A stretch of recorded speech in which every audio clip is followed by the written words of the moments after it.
What's happening, Fight Week Show fans, Fight Week Show people? And look who we got here.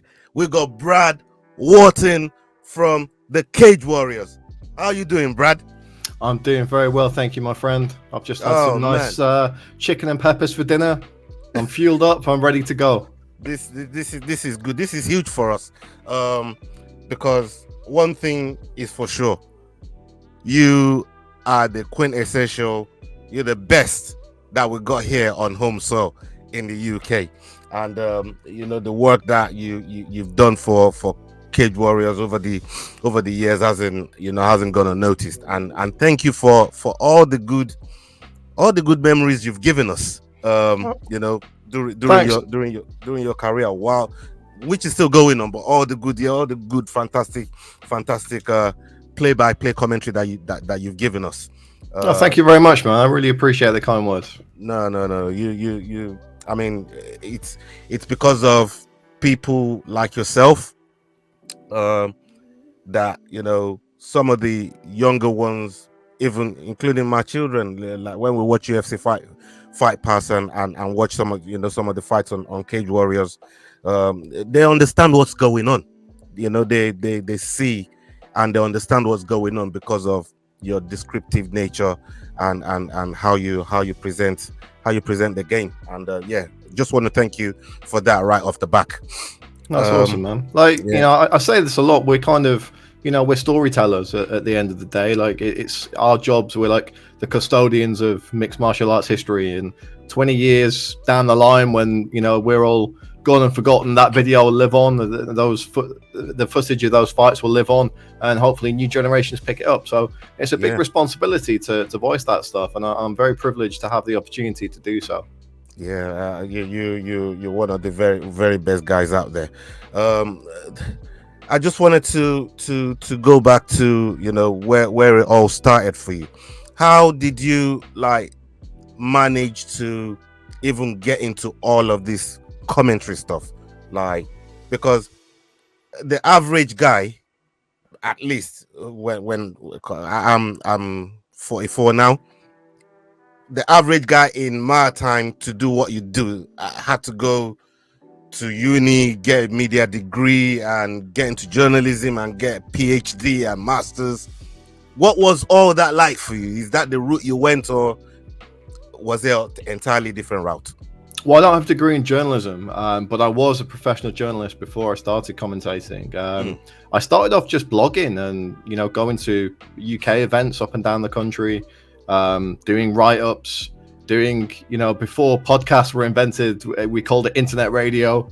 I was doing that every weekend, and I love to write. I always loved to write, and I ended up I got to write for quite a few big outlets. Like, I ended up writing for the Daily Mirror and did some stuff for BT Sport.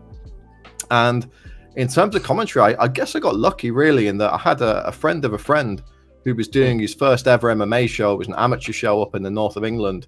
It's called Full Contact Contender, which is now one of the biggest UK shows out there. But it started off in a little sports hall in Bolton, and he hadn't organized any commentators, and he said, "Oh, do you fancy just coming down?" And so, "I've got no money to pay you." He goes, I'll give you a few free beers for the boys, and we'll shake hands and call it quits. And I was like, "Yeah, why not?" Now, thankfully, that the footage was lost, so there's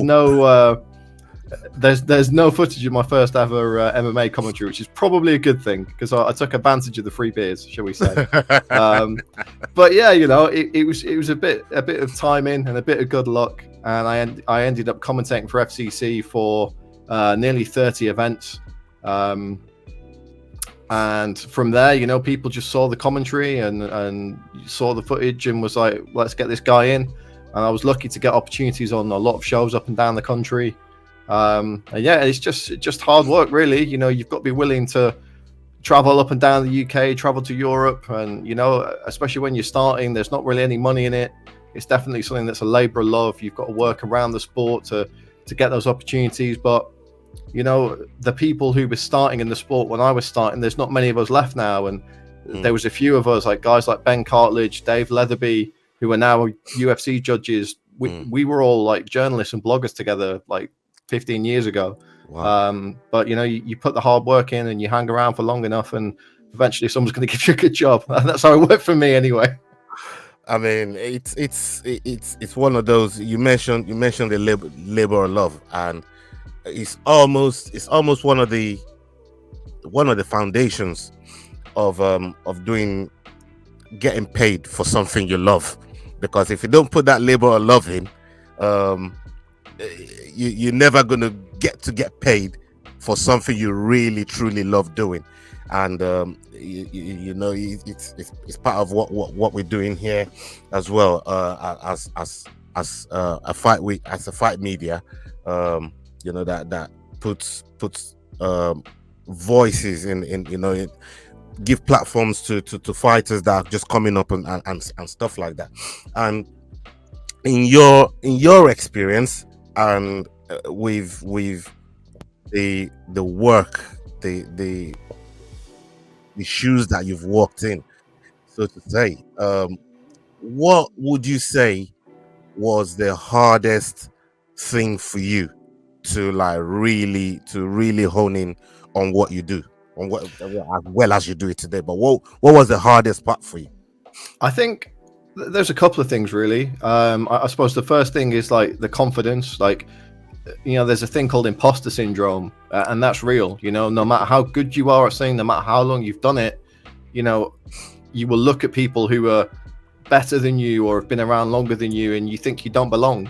And getting the confidence to overcome that and understand that you have actually put some time in, and you've learned and you've got better at what you've done. That takes time.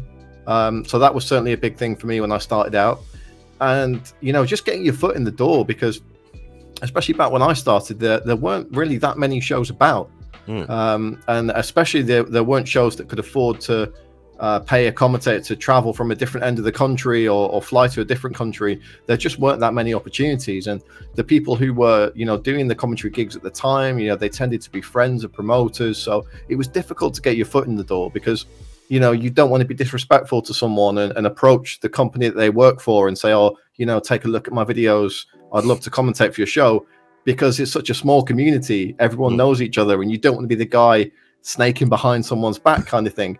But at the same time, a closed mouth doesn't get fed. You have to shout from the rooftops, this is me, this is what I can do, because if you don't, every opportunity will pass you by. Right. One of the things I've really tried to do in the last few years is help the younger guys who were coming up to get those opportunities that I didn't really get a massive amount of help getting when I started out. When I'm working on a show and maybe the guy that I work with isn't available, and promoter says, do you know anyone else? Can you find someone else? I've been trying to get those younger guys who are looking for opportunities to come and work with me, do a few shows with me, so I can get that foot in the door, introduce them to people, and give them some feedback, give them some pointers. Because the situation is, and it happened quite quickly this year, is that I work full time for Cage Warriors now, and I don't do any commentary anywhere else. Like, part of my contract with Cage Warriors is that I'm exclusive to them now. So all those shows that I work for, there's people taking over from me who I've kind of been working with the last couple of years. So that's been really cool to see, and it's nice, the friends that you make in the industry, being able to help a few people out, and people who have worked hard. It's always good to see them succeed as well. Like I always say, if you're not happy about your peers and your friends having success, then there's something seriously wrong with you. 100%. And thank you so much for what you just laid out there, because we this is something that we preach massively on the Fight Week show. Like, if you're not prepared to show love to the people in and around you, the people that do the same thing as you do, I mean, a little bit of healthy competition is good, but you got to work hand in hand and support each other as well, especially if you're in the same industry and in the same field. And you saying something that powerful hopefully will resonate with a lot of people out there in the field that that don't have or follow that ideology. And I think that's the way to go. So thank you for putting that out there, man. That's a big one for us. I wanted to ask you about some of the fights and some of the fighters, that you saw coming up, because in the position that you was in, calling fights for the FCC, and subsequently to Cage Warriors, you get to see a lot of gems before they blow up, before they become somebody. You get to know them in a way that most people didn't even get that preview about those sort of fighters. Molly McCann, Molly Meatball comes to mind. Did you think, or did you know she was gonna be as good as she is now? To when you were calling her fights, dude, in her army days, in her amateur days, what was your take on fighters like that? It's tough because this sport it can be so cruel. Things can change in an instant, and especially nowadays when there's so many promotions and so many fights, you can get forgotten about and left behind if you take the wrong fights at the wrong time.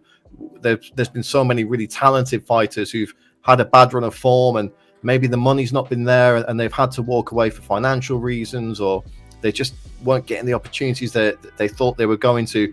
So there's so many kids that we see it from a young age, and you think, yeah, you're going to be a star, but life happens. Yeah. There was a kid a few years ago. I remember everyone thought he was going to be the next big thing, and I think he was 19, 20 years old, and he had a kid, and all of a sudden he's got to go to work 9 to 5 and look after the kid. And but that's what he wanted to do. He was like, look, I could probably keep on doing it, keep on training, but I've got responsibilities now. My life's different. Maybe I'll pick it up again in a few years. So it's tough. There's so many things that can happen, but there are some people that you just know it's going to work for them. And Molly, like you said, was definitely one of those people, because she's someone who was just 100% dedicated to combat sports. It was boxing before it was MMA, and then as soon as she switched over into MMA, she went down south to go to university, and she was still training down south. She was with Team Ippon and Team Jim 1 on the south coast. And I've called a number of her fights down in Shokanor on the south coast, and of course amateur fights up in Liverpool as well. She fought on Cage Warriors as an amateur, and you can just tell when someone's that dedicated. And you can see the star quality as well, because you see what kind of personality they've got and how magnetic they are. I'll never forget calling one of Molly's early pro fights when she won the Shokanor title, and it was shortly after her stepfather had passed away. And seeing the emotion in Molly after that fight, and I had to do the in-cage interview, and I had my arm around her, and I'd known Molly for years by this point, and just all that raw emotion coming out. She was doing that fight for her mom and her mom's late partner, and man, I had tears in my eyes. I'm supposed to be thinking of the next question. I was like, I don't know what to say. Give me a hug. But someone who wears their heart on their sleeve like that, people will always connect with them, and that's what we've seen with Molly. She's become a superstar, and she remains a superstar. And it's the same with guys like Paddy. A very different kind of personality than Molly, but still a magnetic personality. And look, he's one of those guys that people love to hate as well, right? But they're the guys that make money in combat sports. Like not everybody wanted to see Mike Tyson win. Not everybody wanted to see Prince Nazim win. Not everybody wanted to see Ricky Hatton win. Whether they want to see you win or whether they want to see you lose, as long as they're not ambivalent, you're going to make some money, and that's Paddy to a T. 100%. I mean, you like we said, you've seen a lot of these guys come up, but there's still some guys in and around Cage Warriors that, for me, they're destined for greatness. I'm talking about the likes of Jordan Vucenic, people like Reese McEwen. We just had Modestas Bukauskas, get his way back into the UFC. The likes, we've had quite a few of those guys on our show as well, and thank you to them for giving us the time to come on our show. But you've seen some of these guys. Who are some of these other guys that you've called their fights that you just know they're destined for greatness? I think as soon as you said that, the two names that immediately popped into my head are the Harbeck brothers. George had an opportunity to go to the UFC last year, but he'd just come off that crazy title fight with Carl Driscoll, and he was still a bit banged up. I think the reality is with George, the offer will come soon, and he'll take it. Obviously, he's got a big fight ahead of him in Manchester against Jan Liassi to deal with first. But this is a guy he's already at UFC level, and I would say he's probably a level or two above some of the guys who are getting on UFC cards at the moment. He's got an incredible personality, and then when you add his brother Harry into the mix, that just gets ramped up even more. Like when you whether you're watching them on YouTube or whether you're just hanging around them in person, they're so funny. It's not an act. They're just naturally incredibly cool, hilarious people to be around. I don't believe I've ever sat with those guys and not ended up, in tears laughing. They've got incredible personalities, and I don't need to tell you what they can do in the cage. Anyone with a pair of eyes in their head can just watch one of their fights and see how good those guys are. Both got huge fights coming up. If they get past these tests, I wouldn't be surprised if we saw both of them in the UFC by the end of the year. Certainly George, and I certainly wouldn't be surprised if Harry is fighting for Cage Warriors gold with another win. Fantastic. I mean, these guys have got fantastic futures in front of them. Big 2023 for them as well. There's been a couple of rematches, that you've been involved in calling. The one that comes to mind, especially recently, Sam Creasey and Shaj. That was a crazy. Initially, that fight got called off. Shout out to Sam Creasey as well. Initially, that fight got called off because of injury purposes, and and the way the fight played out, it was kind of like, I can't believe it, but it's almost maybe some people were expecting it. But what did you make of that whole fight in itself, the build up to it, and the outcome, if you like, of that very fight? Well, it was a real shame because the fight was originally scheduled for Unplugged in November of last year.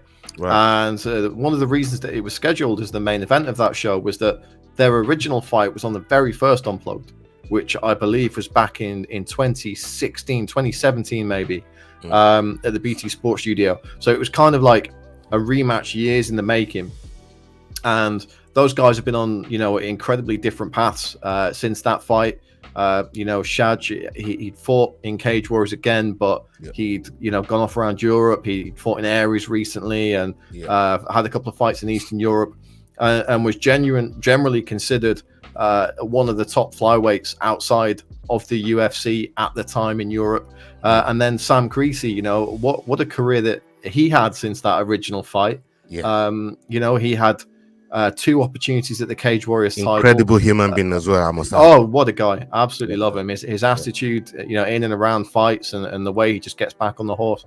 He's a true martial artist, right? He's the martial artist. But, to come up short in title fights twice and then come back again and finally get the gold, what a moment for Sam Creasey.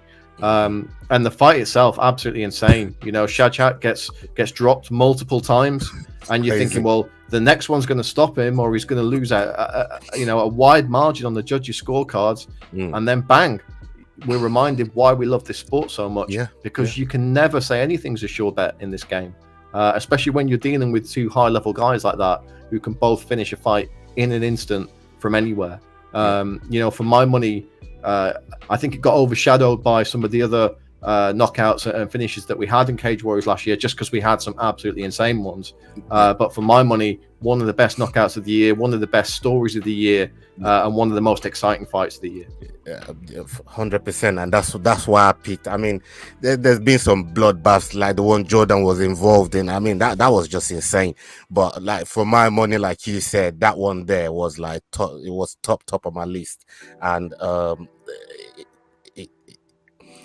want to see it again. They could fight 10 times and you'd want to watch it. It's just they're both that kind of fighters, and for me, I can't stop watching these guys. and I want to see them do well. I want to see them, get paid and be compensated for their hard labor, for the effort that they put in and put their bodies through.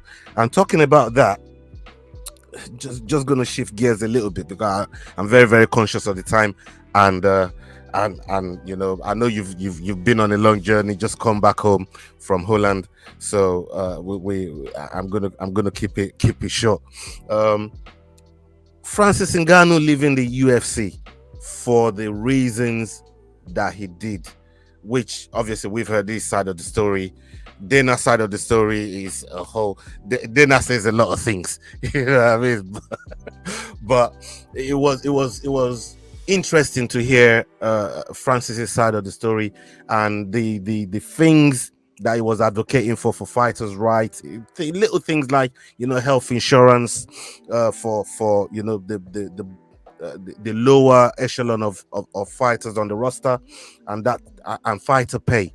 What's your take on the general, because you deal with fighters that want to go to the UFC, because UFC is like the Premier League, maybe the Champions League of mixed martial arts. Everyone wants to at least compete there, just to validate their own skills, that if I can compete amongst these guys, then I'm at the top level. So what's your take on everybody trying to rush to get there versus the pay, or the increase of pay, or some of the complaints that we've been hearing, rumblings that we've been hearing in terms of fighter pay, and eventually making someone like Francis Ngannou being stripped of his title and leaving the UFC? What's your take on all of that? I guess I'm always happy to see fighters get what they want, and Francis is in a rare position that a lot of fighters aren't in. That he was the heavyweight champ of the world, and he's got the kind of leverage that other people don't have. There were options out there for him, whether it's boxing or whether it's another company like Bellator or ONE FC that are going to pay him a lot of money for some potentially slightly easier fights, but where you can go on a run and make a lot of money. Look, he's got nothing to prove to anyone, right? He won the heavyweight title. He beat the second best consensus heavyweight in the world with injured knees. He doesn't need to prove anything to anyone anymore. I'm more than happy for Francis to go and make his money wherever he can. And I think it was a very noble thing that he did, in terms of saying that he wanted to advocate for certain things. I think he knew that he was never going to get those things. Mm-hmm. And if he did think he was going to get them, then he's maybe taken some bad advice, and maybe he has taken a bit of bad advice, and maybe you should still be in the UFC. But the fact is that you want fighters to be masters of their own destiny, and it's great to see Francis stepping out and finding his worth in the open market. I think one day he will end up back in the UFC. I hope he can go and get a fight with a Deontay Wilder or someone like that, make millions, and then decide off his own back if he wants to come back to the UFC. The John Jones fight's always there. Whoever's the UFC heavyweight champ, that fight's always going to be there for him. So yeah, I'm happy for him testing the market. I think the wider fighter pay conversation, it's not something that we're going to solve here today. This is something that's going to go on for a long time. I think we have to remember that MMA is still a very young sport. UFC 30 years old this year. It's not true. Particularly old in the grand scheme of things. I think the next 10 years the sport will look very different again, just as it did 10 years ago. The landscape of how the product is provided to fans is changing. It's not so pay-per-view centric anymore. It's all about rights deals, and I think maybe 10 years down the line the UFC will probably be owned by Disney or Amazon, and it's going to be a completely different financial model again. Now ultimately what we hope is that leads to fighters getting paid more, and that share of the revenue increases for fighters, especially the guys at the lower end of the card. I think it's a bad look for the UFC when you've got guys fighting on UFC contracts that still have to have full-time jobs outside of the sport, and that's a lot of people at the moment. So hopefully if we have this conversation again in 5-10 years, things are different. Things will get better. It will take time. And ultimately, maybe as well, it's going to take fighters coming together as a collective bargaining group, and it's going to take the guys at the top of the food chain doing what Francis did, offering to help out, but it's going to take a lot of those guys. So they've actually got some leverage against the company to say, look, things need improvement across the board, and I hope that will come. 100%. This one here is it's a bit more, say, exclusive to yourself, but I want to know, which historic fight do you wish you could have called live when it was happened, given the career that you've got now? Which historic fight do you think you would have loved to call live? Man, that's a really good question. Thank you, sir. So I'm a huge fan of a guy called Igor Vovchanchin, who was he was a heavyweight. He should have been a light heavyweight. He was a very short and stocky. He finished his career as a light heavyweight, but he fought mostly at heavyweight. He's got the record for the most one-night tournament wins in MMA history. At one point, he did 4 one-night bare-knuckle Vale Tudo tournaments in 38 days. Won them all, and all won by knockout as well. He was at the turn of the century the consensus #1 heavyweight. Beat Mark Kerr in Pride. I would have loved to have called the Pride 2000 Grand Prix that he got to the finals of. He lost to Mark Coleman that night, but that for me that's my favorite MMA tournament of all time. I would have loved to have called one of Igor's fights. That guy's my hero. Incredible. Just before we let you go, just wanted to raise this. We see all the craziness that's been happening in Turkey and Syria, and just want to express condolences and thoughts and prayers to all those people that are going through such a difficult time. We see all the images on the news, and everybody that that's been touched, everybody that has somebody that's affected by this. Our thoughts and prayers are with you. I just wanted to say that in this interview, and that highlight that, because it's just been a crazy last couple of days with what's been going on. One final thing before we get you out of here.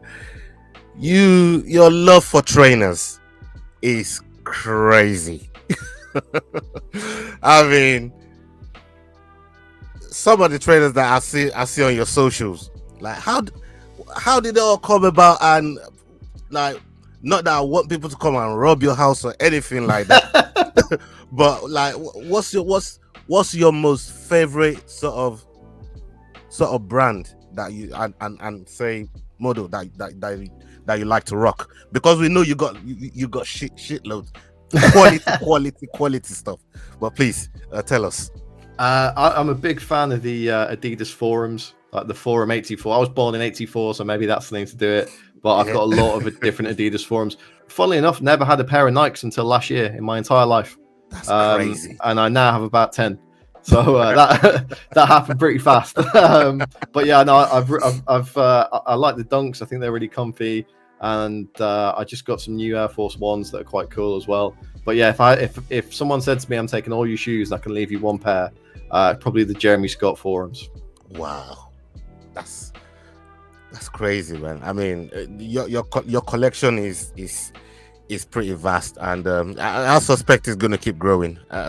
Well, my better half has told me that we have to move house if I buy any more, because we're running out of room, and I've got to pay for it. So this year I'm supposed to be buying no trainers. I've already bought one pair, but I'm going to try and keep it on the low down this year. Yeah, but you know what? We've come to the end of the show.